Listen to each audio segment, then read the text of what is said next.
Hello everyone, आज हम बात करेंगे कि हाल ही में जो सुप्रीम कोर्ट के जज हैं जस्टिस उज्जवल बुयन, उन्होंने जो है जजों के ट्रांसफ़र में जो है एग्जीक्यूटिव के इंटरफेरेंस को लेकर जो है एक गंभीर चिंता का विषय जताया है। अब जो ये जो ट्रांसफ़र है ये सिर्फ जो एक इंडिविजुअल की ट्रांसफ़र की बात नहीं करी गई है, यहाँ पे जो है जुडिशरी की इंडिपेंडेंस और कॉन्स्टिट्यूशन की वैल्यू की बात जो है करी गई है।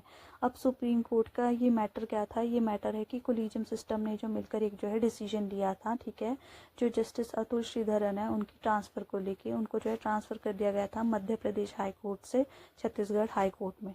अब बाद में इस डिसीजन को जो है क्या कर दिया गया, मॉडिफाई कर दिया गया, किसकी रिक्वेस्ट पे? सेंट्रल गवर्नमेंट की रिक्वेस्ट पे, ठीक है, और उनका ट्रांसफ़र कहाँ कर दिया गया? इलाहाबाद हाई कोर्ट में कर दिया गया। अब क्या ये मुद्दा है कि जो कोलिजियम सिस्टम है, ठीक है, अगर वो अपने डिसीजंस को जो है गवर्नमेंट की रिक्वेस्ट पे ऐसे ही चेंज करते रहे, ठीक है, तो ये क्या है? ये एक तरीके का जो है थ्रेट है आपकी इंडिपेंडेंट जुडिशरी पे।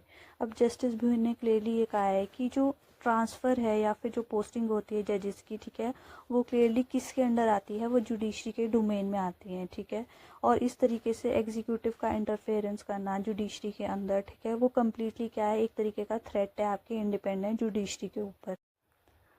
आगे उन्होंने क्या कहा है कि जो एग्जीक्यूटिव है उनके पास कोई अथॉरिटी नहीं है, ठीक है, इन्फ्लुएंस करने का डिसीजंस को आपके कोलिजियम सिस्टम के और जुडिशरी के।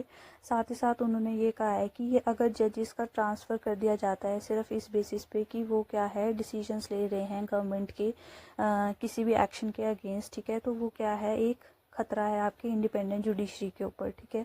और साथ ही साथ जो है कोलिजियम सिस्टम क्या है? एक तरीके से जो है आपका प्रोटेक्टर माना जाता है जुडिशियल सिस्टम में, ठीक है।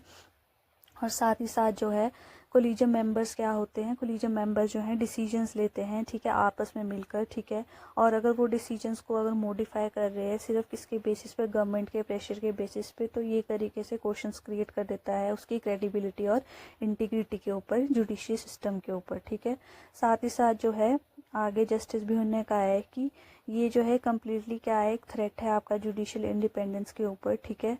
और साथ ही साथ जो है अगर जो है किसी केस को सिर्फ इस तरीके से प्रिडिक्ट किया जा रहा है कि कौन सा जज या कौन से बेंच में वो जो है लगने वाला है, तो ये क्या एक तरीके से जो है कम्प्लीटली जो है आपका डेंजरस है आपकी डेमोक्रेसी को लेके। आगे फर्दर जो है जस्टिस जो बुयन है उन्होंने एम्फोसाइज किया है कि डेमोक्रेसी है उसमें किस तरीके से जजेस की ज़रूरत है जो इंडिपेंडेंटली जो है डिसीजंस ले सके और पॉलिटिकल प्रेशर के अगेंस्ट जो है खड़े हो सके, और साथ ही साथ जो है अपहोल्ड कर सके आपका रूल ऑफ लॉ को।